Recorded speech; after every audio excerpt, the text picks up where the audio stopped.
एक बार एक विद्वान आदमी था, सारे देश में उसकी प्रशंसा होती थी, लेकिन उसका पिता उसकी प्रशंसा नहीं करता था। बोला नहीं, मेरा बेटा कुछ नहीं जानता, बेकार है।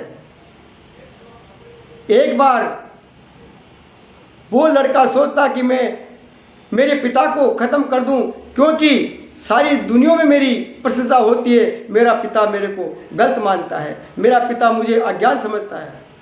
तो कुल्हाड़ी लेकर पिता को मारने के लिए जा रहा था। रात का समय था, उसकी माँ की आंख खुली और माँ बोलती है, अजी सुनो। बोला बोल। बोला सारी दुनिया हमारे बेटे को अच्छा बताती है और आप हमारे बेटे को अज्ञान बताते हो। बोला भाग्यवान, बात ये नहीं है, बात ये है कि मैं भी दुनिया को मेरे बेटे की प्रशंसा करता हूँ, लेकिन बेटे के सामने नहीं करता। इसलिए नहीं करता हूँ कि कहीं मेरे बेटे को अहंकार ना आ जाए, मेरे बेटे को कहीं अहंकार ना आ जाए, इसलिए वो भटक जाएगा अगर मैं उसकी बढ़ाई कर दूंगा तो। हो यही है कि पिता को अपनी औलाद की ज़्यादा प्रशंसा नहीं करनी चाहिए, उसके सामने औलाद की प्रशंसा नहीं करनी चाहिए, लेकिन पिता ब्रह्म का रूप होता है, इसलिए पिता कभी औलाद का बुरा नहीं सोचता। तो ये बात सुनकर उस व्यक्ति की हाथ में से वो कुल्हाड़ी गिर गई। कुल्हाड़ी की आवाज़ आते ही उसके पिता और माँ जाग रही थी।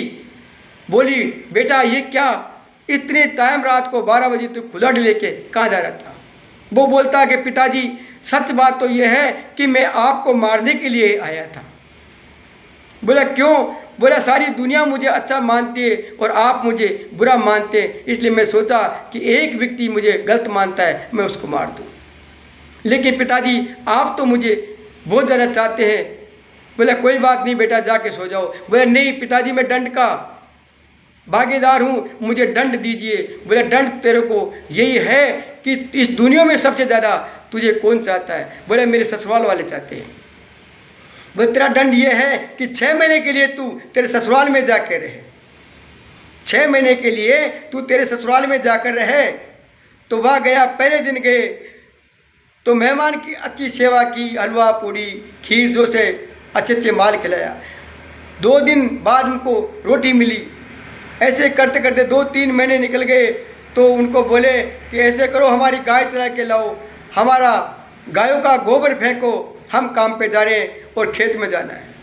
पत्नी को ये दुर्दशा उसकी देखी नहीं गई और पत्नी बोलती है हमारे घर में कोई कमी नहीं, आप लोग घर चलो। बोले नहीं नहीं, अभी तो मैं 6 महीने तक रुकूंगा। लेकिन पत्नी को ये पता नहीं था कि हमारा पति 6 महीने क्यों रुक रहा है, वो अपना दंड को भोग रहा था। आखिर में ससुराल वालों ने बोलता है कि गांव कब जाओगे? बोले जाएंगे नहीं, या रुकेंगे। तो साला बोलता है कि इनको अलग कर दो। तो उनका सामान को बाहर रख दिया और उनको अलग कर दिया गया। तो रात को 12 बजे वो श्लोक लिख रहा था और पत्नी बोलती है कि आप क्या कर रहे हो? बोले मैं श्लोक लिख रहा हूँ। बोले बेकार है तुम्हारा श्लोक लिखना और ये ज्ञान। बोले क्यों? बोले इस दुनिया में तुम्हारी ससुराल में इज्जत नहीं है और तुम श्लोक लिख रहे हो। बोले नहीं नहीं, अच्छा आनंद आ रहा है और श्लोक अच्छे हैं। बोले जा, मेरे श्लोक की 1 लाख रुपए की कीमत है, इस श्लोक को मार्केट में जाकर इसको बेच के आ। तो श्लोक को बेचने के लिए वो जाती है। तो उधर राजा का बाजार में ये प्रण था कि कोई सामान ना बिके उसको राजा खरीदे। तो सारा सामान बिक गया बाजार का, लेकिन श्लोक को कोई खरीदे। तो राजा अपनी प्रतिज्ञा में बंधा हुआ था और बोलता है कि बेटी ये श्लोक है तो कितने का है? बोले 1 लाख रुपए का। राजा को उस श्लोक की कीमत का पता नहीं था, लेकिन बोला ये श्लोक मैंने पहली बार लिया है तो अब इसका क्या करूं? तो जहाँ राजा सिंहासन पे बैठता था उसी सिंहासन के उसके सिर के ऊपर दीवार पे लगा दिया उस श्लोक को। बोला देखो आज 1 लाख रुपए का श्लोक लाया हूं और कोई मतलब का नहीं, बेकार चीज़ समझकर उसके पीछे लगा दिया।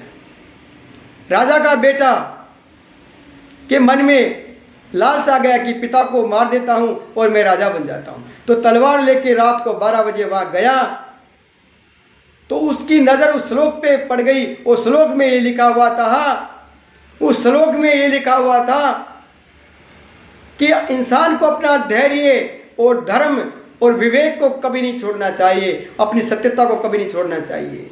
आज नहीं तो कल तो फल मिल ही जाएगा। ये श्लोक सुनते ही वो तलवार हाथ में छूट के नीचे गिर गई। तो राजा को चेत हो गया और राजा उठकर बोलता कि बेटा ये तलवार कैसी, कहाँ जा रहा है? बोला पिताजी मैं आपकी हत्या करने के लिए आया था। फिर बोला मेरी नज़र इस श्लोक पे पड़ गई। तो श्लोक को आप नहीं समझे लेकिन श्लोक की कीमत मैं समझ गया पिताजी। बोले क्या लिखा हुआ है? बोला इसमें ये लिखा हुआ है कि इंसान को अपना धैर्य और धर्म कभी नहीं छोड़ना चाहिए। इसलिए राजा सोचा कि मैंने 1,00,000 रुपये का ये श्लोक खरीद कर गलती नहीं किया, लेकिन उस श्लोक लिखने वाले को मैं बुलाता हूँ। दिन उगते ही सिपाहियों को भेजा, वो श्लोक लिखने वाले उस पंडित को बुलाया। बोला भाई राजमहल में आपको बुला रहे हैं। उनका सम्मान किया। बोले तेरे श्लोक के कारण आज मैं बच गया, आज मैं बच गया तेरे श्लोक के कारण। उनका सम्मान किया और अच्छी तरह उनको धन दे के उसको विदा किया कि इस व्यक्ति के श्लोक 1,00,000 रुपये का नहीं, ये अनंत लाखों का है।